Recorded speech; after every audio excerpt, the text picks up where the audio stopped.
오늘 본문 말씀은 고린도전서 8장 1절로부터 13절까지 말씀입니다. 제목은 우상에게 바쳐진 재물이라는 제목으로 하나님 말씀을 함께 상고해 보겠습니다. 고린도 교회에서는 전 영지주의자들 앞에 있었던 영지주의자들의 영향을 받았습니다. 그래서 이 사람들은 지식적으로는 스스로 자부하는 수준에 올라가 있었습니다.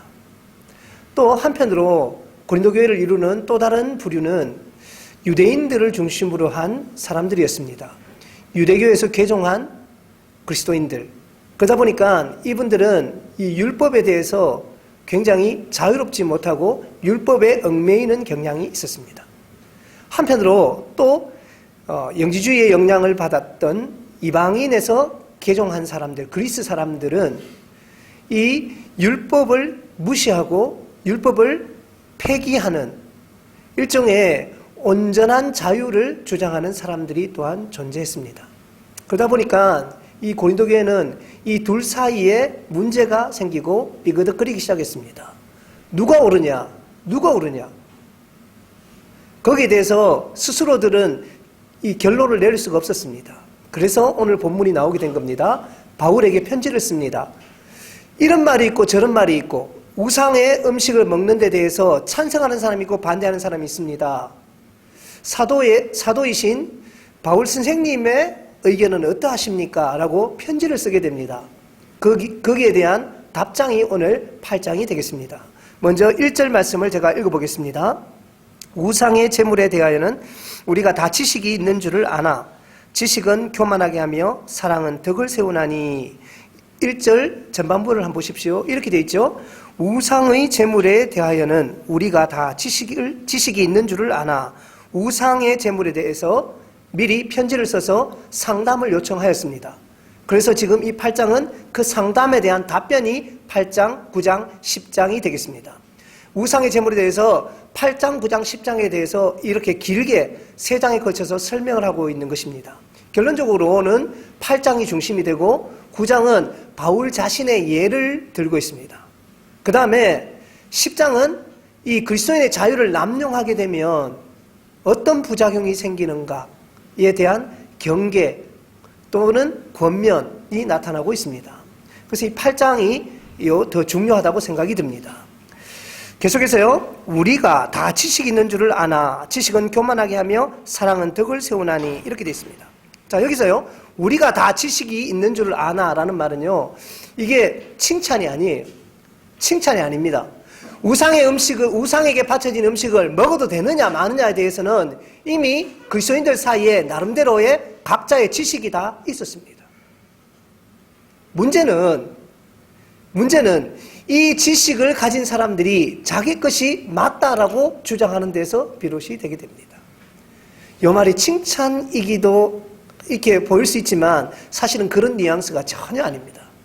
이 말은 굉장히 비꼬는 말입니다. 사도 바울은 이렇게 말합니다. 그렇게 똑똑하다고 하는 사람들, 앞서 우리가 계속해서 사도들을 지칭하고 사도들을 무시하는 이 고린도 교회의 거짓 선지자들, 거짓 교사들을 살펴보았습니다. 이들은 무엇이라고 했습니까? 자기들이 탁월한 지식이 있다고, 자기들이 좀 더 많은 지식을 가지고 있다고 생각했습니다. 그리스 철학을 신학 안으로 들여왔습니다. 그리고는 여러 가지 다른 신화들과 짬뽕시켜서 하나님 말씀을 해석을 하였습니다. 그러다 보니까 사도들을 무시했습니다. 똑똑한 사람들이, 자기들대로는 똑똑한 사람들이었습니다. 그래서 사도 바울이 이렇게 말하는 거예요. 우리가 다 아나, 너희들이 다 알지만 다 알면서 나한테 말라묻냐고. 그렇게 똑똑해가지고 나를 밀어내고 배척하고 사도들을 무시하고 자기들 멋대로 파당을 나누어서 싸우고 물어뜯고 싸우면서 누구보다도 하늘 꼭대기까지 그 지식과 그 머리와 그 지혜가 올라가 있는 자들아.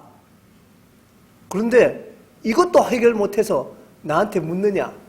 이런 뉘앙스를 가지고 있습니다. 앞서도 그런 표현이 있었죠. 예, 여러분 이 표현이 다른 거예요. 잘한다 하고 잘한다. 예, 다르죠? 정반대의 의미입니다. 지금 이것도 똑같아요. 너희가 다 지식을 가지고 있다, 똑똑하다, 그런 의미에서 사용한 것이 아니에요. 예, 그런 의미에서 사용한 것이 아닙니다. 계속해서 뭐라 그럽니까? 이렇게 말하죠. 바로 뒷절에 이렇게 말해요. 지식은 교만하게 하며 사랑은 덕을 세운다. 여러분, 지식이 교만하게 만드는 건 아니에요. 이 말을 오해해가지고 똑똑한 사람은 교만하다 이렇게 말씀하시면 안 됩니다. 그러면 안 똑똑한 사람은 겸손합니까? 아니죠. 그러니까 별 상관이 없습니다. 지금 여기서 말하고 싶은 내용의 초점은 뭐냐면 사랑이 없는 지식은 교만하게 만든다. 사랑을 가진 지식은 사람의 덕을 세운다라는 것을 말하고 싶은 것이 이 본 내용입니다. 아, 나는 교만하기 싫어서 공부를 안 해야지. 이거는 전혀 맞지 않는 말이죠. 계속해서 2절 말씀 읽어보겠습니다. 만일 누구든지 무엇을 아는 줄로 생각하면 아직도 마땅히 알 것을 알지 못하는 것이요. 그렇죠? 비꼬고 있죠? 예. 이 거짓 선지자들, 또 똑똑하다고는 파당의 우두머리들을 겨냥해서 이렇게 비꼬는 말로 하고 있습니다. 실상은 너희들이 똑똑하다고 말하지만 하나님의 마음도 잘 모르고 하나님의 뜻을 잘 모르는 사람들이다 라고 표현을 하고 있습니다. 우상의 제물에 대해서 얘기하고 있습니다. 계속해서 뭐라고 말합니까? 또 누구든지 하나님을 사랑하면 그 사람은 하나님도 알아주시느니라. 중요한 건 뭐라고 말합니까? 지식이 중요합니다. 지식이 안 중요한 게 아니에요. 지식은 정말 중요한 겁니다. 하나님을 아는 지식에까지 이르는 것은 굉장히 중요한 것입니다. 그런데 그 지식에 사랑이 빠져버리면 뭐가 됩니까? 죽은 것이 되는 거예요. 죽은 것이 되는 거예요. 그 유명한 사랑장도 고린도전서에 나오고 있습니다. 사도 바울이 우상의 제물에 대한 접근을 이 사람들이 생각지도 못한 방향에서 지금 다가가고 있는 것을 보게 됩니다. 계속해서 말씀을 살펴보겠습니다. 4절 말씀을 제가 읽어보겠습니다. 본문 4절 말씀입니다. 그러므로 우상의 제물을 먹는 일에 대하여는 우리가 우상은 세상에 아무것도 아니며 또한 하나님은 한 분밖에 없는 줄을 아노라. 자, 이러면서 이렇게 얘기하죠.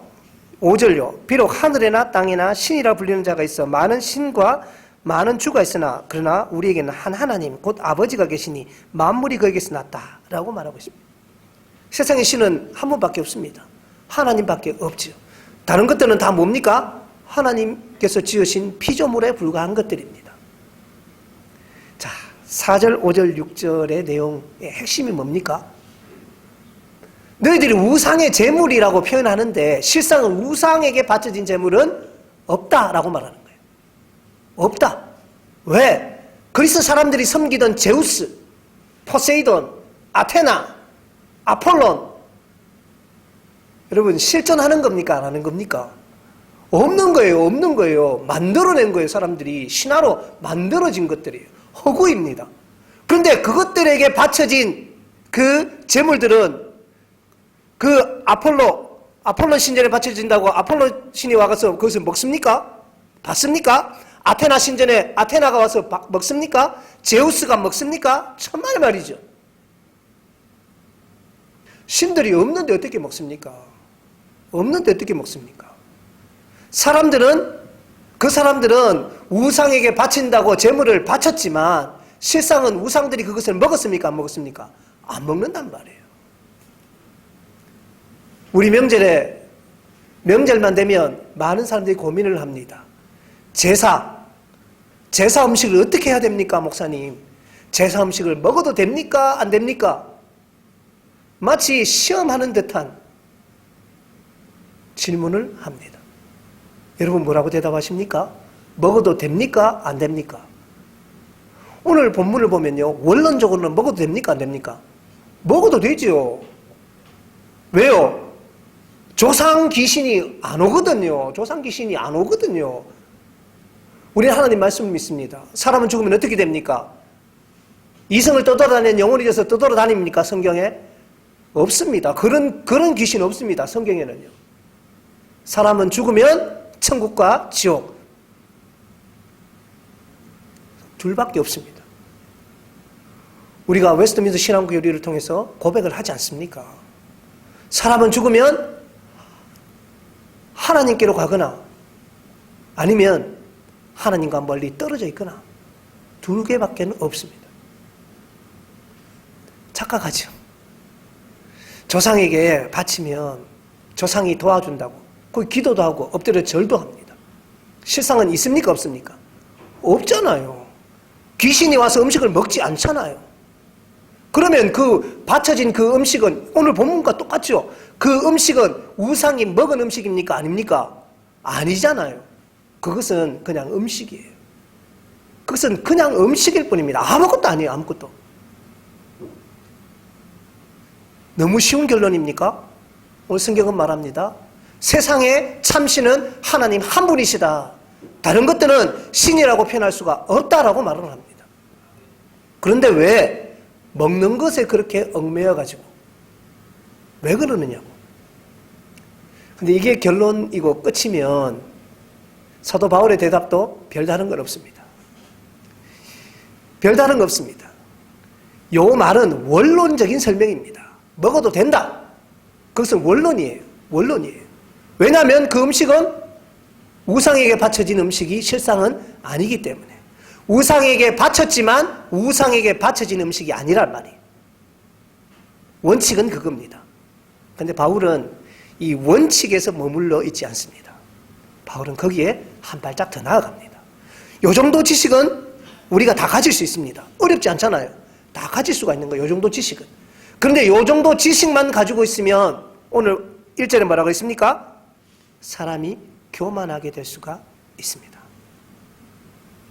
이 정도 지식만 가지고 있습니다. 하나님 또 거꾸로 말해볼까요? 더러운 음식을 하나님께 가져갈 수 있습니까? 구약적 제사를 한번 보십시오. 흠 있는 것들을 하나님 앞에 가져갈 수 있습니까? 못 가져가죠. 유대인들은 또 이렇게 말할 겁니다. 어쨌거나 저 사람들은 있거나 없거나 우상에게 바친다고 해서 더러워진 음식을 가지고 왔는데 이걸 어떻게 먹을 수 있냐고 말할 수 있습니다. 원론적으로 그것도 틀린 말이 아니죠. 맞는 말이죠. 하나님은 가장 좋은 것, 흠없는 것을 드셔야 되니 또한 우리의 몸된 하나님의 몸된 교회가 된 그리스도의 몸된 교회가 된 우리도 거룩함을 가져야 되니까 그 말 자체도 원론적으로 또 틀린 말은 아닙니다. 음식은 더럽지 않습니다. 음식은 더럽지 않습니다. 원론적으로는 그렇게 말하고 있습니다. 그런데 그게 끝이 아니에요. 그게 끝이 아니에요. 7절부터는요 이렇게 말하고 있습니다. 7절 말씀 제가 읽고 있습니다. 그러나 자 원론은 이렇단 말이에요. 그러나 원칙은 이렇단 말이에요. 그러나 뭐라고 말하고 있습니까? 그러나 이 지식은 모든 사람에게 있는 것이 아니므로 어떤 이들은 지금까지 우상에 대한 습관이 있어 우상의 제물로 알고 먹는 거로 그들의 양심이 약해지고 더러워지느니라. 자, 우리는 이런 지식이 있습니다. 알고 있어요. 그런데 대부분의 많은 사람들 예전에는요 그것은 귀신의 음식이라고 해서 먹는 것을 죄악시 여겼습니다. 그렇게 알고 먹는 사람에게는 이것이 뭐가 됩니까? 스스로 올무가 되는 거. 스스로 올무. 율법은 더 이상 우리를 가두지 못하지만 스스로 율법을 만들어서 자기가 갇히는 꼴이 되어버립니다.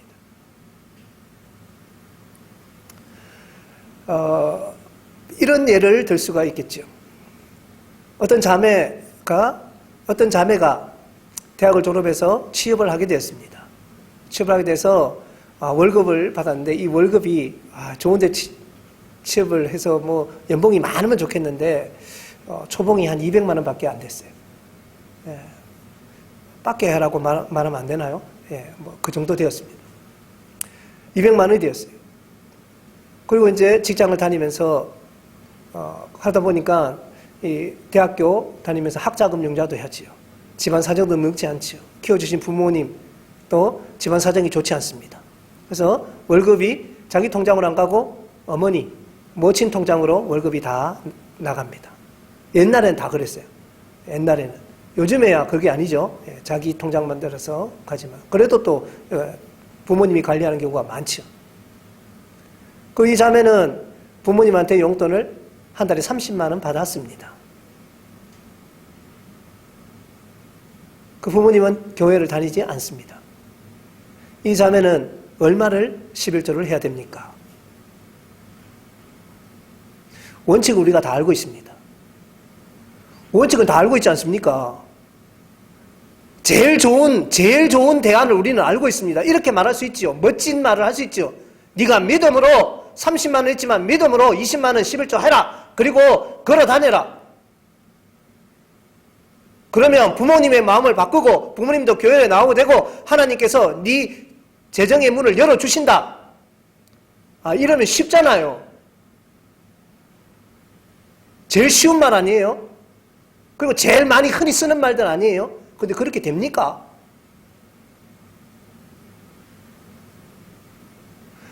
이게 이론과 실제의 차이입니다.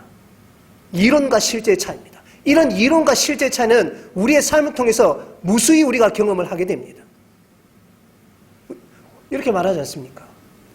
하나님께 헌신하고 하나님을 지극히 섬기고 목회자를 다 섬기면 복을 받아서 자녀가 평안하게 된다고. 진짜 그렇습니까? 진짜 그렇습니까? 그런 사람도 있는데 아닌 경우도 너무 많이 봤어요. 아닌 경우 너무 많이 봤습니다.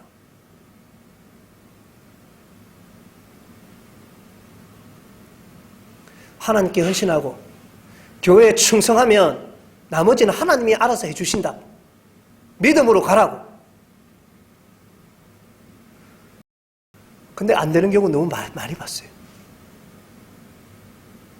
신학교 졸업해서 금방 목사가 되고 교회를 개척합니다. 뭐라고 말합니까? 무릎만 꿇고 하나님만 붙들고 있으면 하나님이 먹이고 입히신다고. 근데 우리 현실은 어떻습니까? 90%는 먹는 것을 해결하지 못합니다. 여러분, 아는 것, 지식, 그 정도의 말은 우리가 누구에게나 할 수 있는 말들입니다. 그러나 우리의 삶은 그렇게 녹록하지 않습니다. 우리가 실제 접하는 이 현실은 그렇게만 말할 수 없는 것들이 우리의 현실이기 때문입니다. 사도 바울은 이렇게 말합니다. 지식은 교만하게 만들지만 사랑은 덕을 세운다. 우리가 그 자매에게 이런 충고를 할 수 있죠. 그러나 그에 앞선 것들이 있습니다. 우린 그 집 사정을 잘 몰라요. 그 자매의 신앙 정도를 잘 몰라요. 그 부모의 상태를 잘 몰라요. 우리가 판단할 수 없는 경우죠. 그러면 어떻게 해야 될까요? 시험에 들지 않도록 정말 사랑의 덕으로 지혜롭게 우리가 처신해야만 합니다. 이것은 매우 중요한 일이죠. 매우 중요한 일입니다. 계속해서 성경 말씀 보겠습니다. 음식은 우리를 하나님 앞에 내세우지 못하나니 우리가 먹는다고 해서 더 못 사는 것도 아니고 먹지 않는다고 해서 더 못 사는 것도 아니고 먹는다고 해서 더 잘 사는 것도 아니니라. 이게 음식만 얘기가 아니에요. 여러분, 교회에 헌금 많이 한다고 잘 살아지는 거 아닙니다. 교회 헌금 안 한다고 못 살아지는 거 아니에요. 그거 아닙니다. 교회 안 다녀도 잘 사는 사람 엄청나게 잘 살아요. 자기 멋대로 하나님 말씀을 안 지키고 사는 사람도 잘 사는 사람 굉장히 잘 살아요. 주님 앞에 순종하면서 원리 원칙을 지키면서 살아가는 사람이 못 사는 사람들도 있습니다. 그걸 부정하려고 하지 마십시오. 있으니까요. 음식은 아무것도 아니에요. 돈도 마찬가지고요. 그런 것들은 아무것도 아니에요. 더 중요한 것이 있습니다. 더 중요한 것. 성경은 뭐라고 말합니까? 9절 말씀. 그런즉 너희의 자유가 믿음이 약한 자들에게 걸려 넘어지게 하는 것이 되지 않도록 조심하라. 조심하라. 그래서 예를 들고 있죠. 뭔 예를 들고 있습니까? 내가 우상의 제물에 바쳐졌던 그 음식을 먹고 마시는 것을 믿음이 약한 자가 본 거예요. 그 사람은 뭐라고 배웠습니까? 그거는 사탄이 주는 음식이라고. 먹으면 큰일 난다고 안 된다고 했는데 이 사람이 본 거예요. 그 사람, 이 사람은 뭡니까? 교회에 대한 불신이 생기게 됩니다. 목사에 대한 불신이 생기게 됩니다. 또 한 사람은 뭡니까? 그것은 자유롭게 먹어도 된다고 배운 사람이 목사가 그러고 있는 것을 보면 어떻게 합니까? 담력을 넣습니다. 이거 아무것도 아니네. 그리고는요, 나중에는 어디까지 가게 됩니까? 우상의 제사에까지 자기가 참여하게 되는 거예요. 우상을 숭배하는 데까지 참여하게 되는 것입니다. 그것은 그 사람을 죽이는 것이죠. 우리 한국교회는 훌륭한 전통이 있습니다. 금주, 금연. 여러분, 성경에 금주, 금연 없습니다. 술 마시지 마라, 담배 피지 마라. 그 당시 담배도 없었으니까요. 없습니다. 목사 담배 피면 지옥 갑니까? 그런 법은 없어요. 아무 상관없는 일이에요. 그런데 제가 길에 다니면서 담배 피고 다니면 여러분 우리 교회 오겠습니까? 본이 되겠습니까? 제가 호프집에 앉아서 맥주를 홀짝홀짝 마시고 있으면 청년들이 보고 뭐라고 하겠습니까? 마셔도 되네? 목사님도 마시는데. 절제하지 못하고 술독에 빠지게 될 것입니다. 제가 못 먹어서 안 먹습니까? 저는 안 먹어봤으니까요.